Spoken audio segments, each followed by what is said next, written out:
Strategi wawasan identitas Jawa Tengah.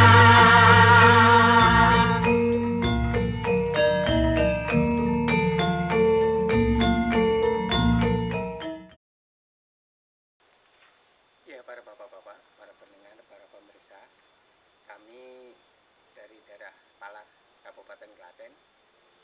Kita di daerah Palar ini dari turun-temurun menanam tembakau, baik tembakau grompol maupun tembakau virgin. Cuma saat sekarang memang banyak tembakau grompol banyaknya. Nah, apa sebabnya kita menanam tembakau? Karena tembakau ini punya nilai ekonomi yang cukup tinggi dibandingkan dengan tanaman-tanaman lainnya. Jadi di daerah Desa Palar, Kecamatan Terjok, Kabupaten Klaten ini pada seneng nanam tembakau karena punya nilai ekonomi yang cukup tinggi. Ya.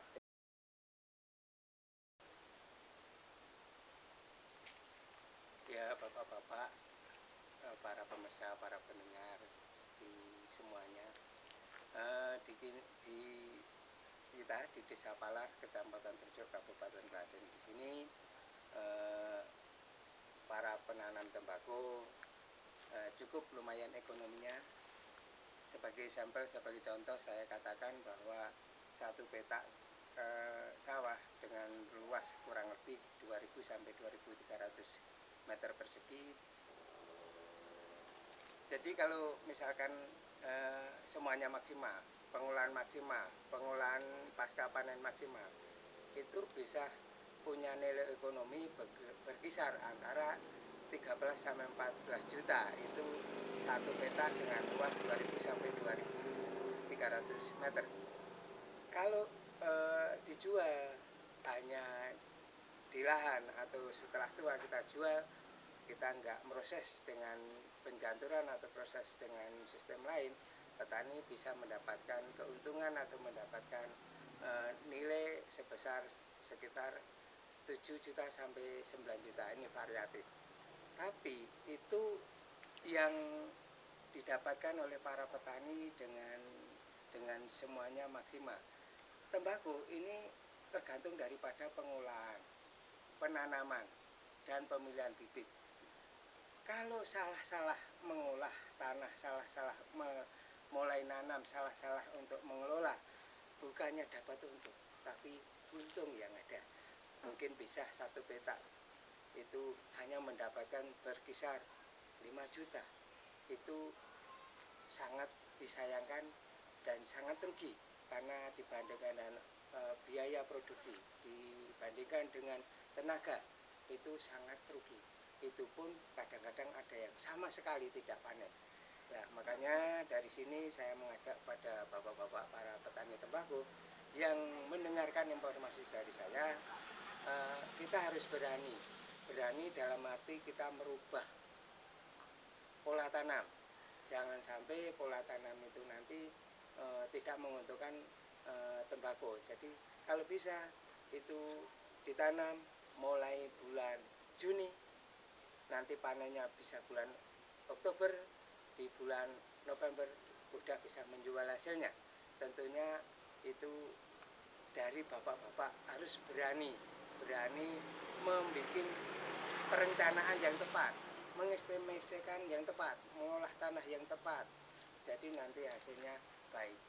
Jadi suatu contoh kami contohkan, kemungkinan kita supaya menanamnya lebih awal, mungkin satu masa tanam bisa kita tanami sayuran, masa tanam kedua kita tanam padi, jadi nanti waktu nanam tembakau bisa tepat. Atau kita menanam padi masa tanam pertama, masa tanam kedua padi lagi dengan yang umur pendek, atau varietas yang lebih cepat panen.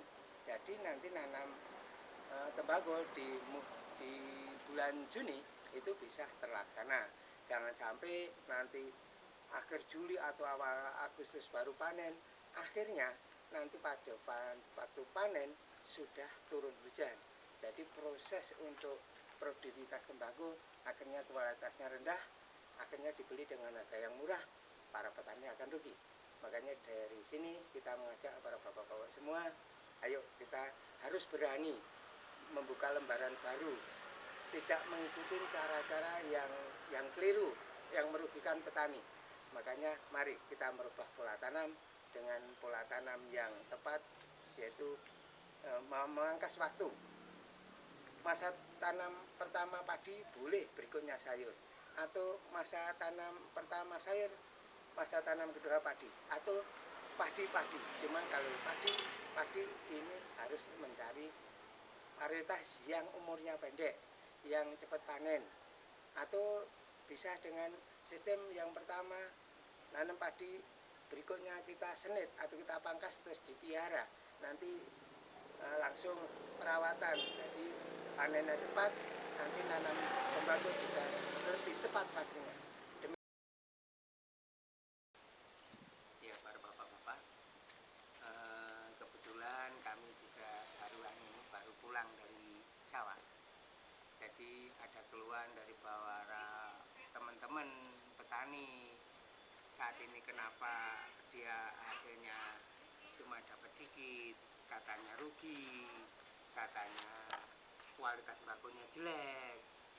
Itu agak amat sangat dirasakan oleh teman-teman petani kita. Saking pusingnya, nah itu mengeluh bagaimana baiknya.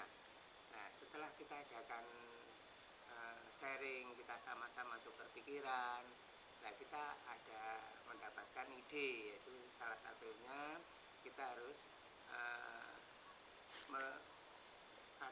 berani membuat pola tanam yang seperti kemarin kayaknya tidak pas untuk kita.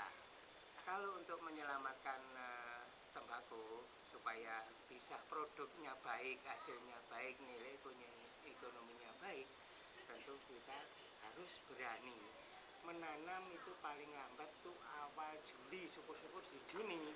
Nah panennya itu di bulan Oktober, jadi November bisa adakan penjualan. Jadi ya otomatis nilainya, kualitasnya baik, nilainya jual juga baik, dapat duitnya juga banyak. Nah ini harus mengganti pola tanam. Seperti saya contohkan bahwa untuk supaya tepat menanam tembakau di bulan Juni, sekarang saya praktekkan, saya menanam salah satu sayur yaitu namanya kembang kol. Itu 2,5 bulan sampai 3 bulan habis dari tanam sampai habis, itu waktunya bisa singkat. Diteruskan nanam padi, jadi nanti bulan Juni bisa nanam tembakau.